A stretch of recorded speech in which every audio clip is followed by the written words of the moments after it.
ఆపదున్మూలన శ్రీ దుర్గా స్తోత్రం. లక్ష్మీశే యోగనిద్రాం ప్రభజతి భుజగాధీశ తల్పే సదర్పా ఉత్పన్నౌ దానవౌ తచ్శ్రవణమలమయాంగౌ మధుం కైటభం చ దృష్ట్వా భీతస్య ధాతుః స్తుతిభిరభినుతాం ఆశుతౌ నాశయంತೀಂ దుర్గాం దేవీం ప్రపద్యే శరణమహమశేషాపదున్మూలనాయ. యుద్ధే నిర్జిత్య దైత్యస్త్రిభువనమఖిలం యస్తదీయేషు ధిష్ణ్యేష్వాస్థాయ స్వాన్ విధేయాన్ స్వయమగమదసౌ శక్రతాం విక్రమేణ తం సామాత్యాప్తమిత్రం महिषमपि निहत्यास्य मूर्धाधिरूढां दुर्गां देवीं प्रपद्ये शरणमहमशेषापदुन्मूलनाय.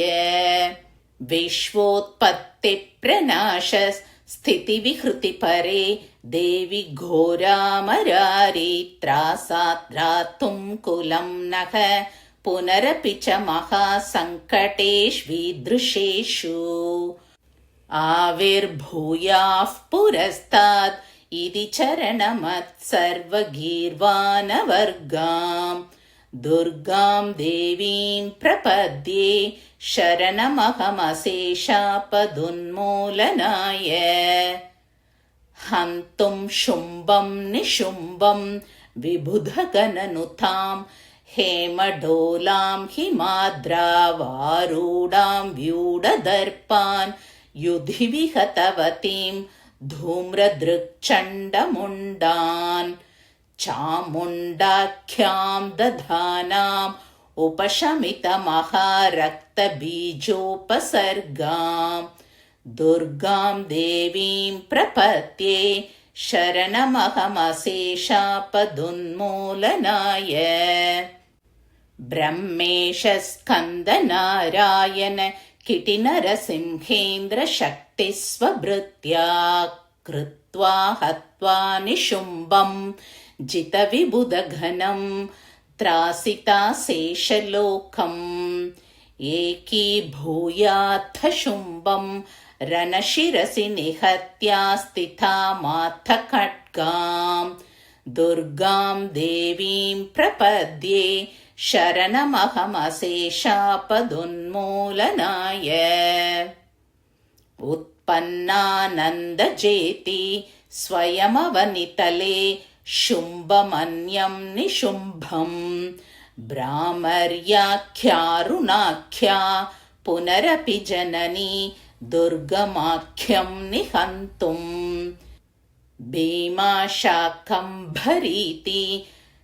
त्रुटितरिपुभटां रक्तदन्तेति जातां दुर्गां देवीं प्रपद्ये शरणमहमशेषापदुन्मूलनाय. त्रैगुण्यानां गुणानाम् अनुसरणकलाकेलिनानावतारैः त्रैलोक्यत्राणशीलां धनुजकुलवनवह्निलीलां सलीलां देवीं सच्चिन्मयीं तां वितरितविनमत्सत्रिवर्गापवर्गां दुर्गां देवीं प्रपद्ये शरणमहमशेषापदुन्मूलनाय.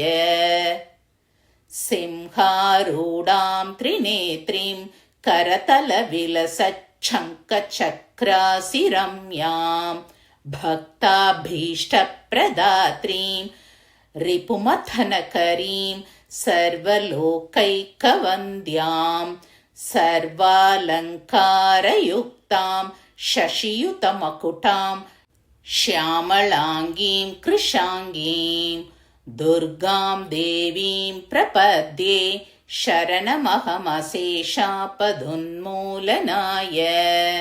त्रायस्व स्वामिनीति त्रिभुवनजननी प्रार्थना त्वय्यपार्था पाल्यन्तेऽभ्यर्थनायां भगवति शिशव किं त्वनन्या जनन्याः तत्तुभ्यं स्यान्नमस्येत्यवनत विबुधाक्लादिवीक्षा विसर्गाम् दुर्गां देवीं प्रपद्ये शरणमहमशेषापदुन्मूलनाय एतं सन्तः पठन्तु स्तवमखिल विपञ्जालतूलानलाभम् हृन्मोहध्वान्तभानु प्रतितमखिल सङ्कल्पकल्पद्रुकल्पम् दौर्गं दौर्गत्य घोरा तपतु हिनकर प्रक्यमं हो गजेन्द्र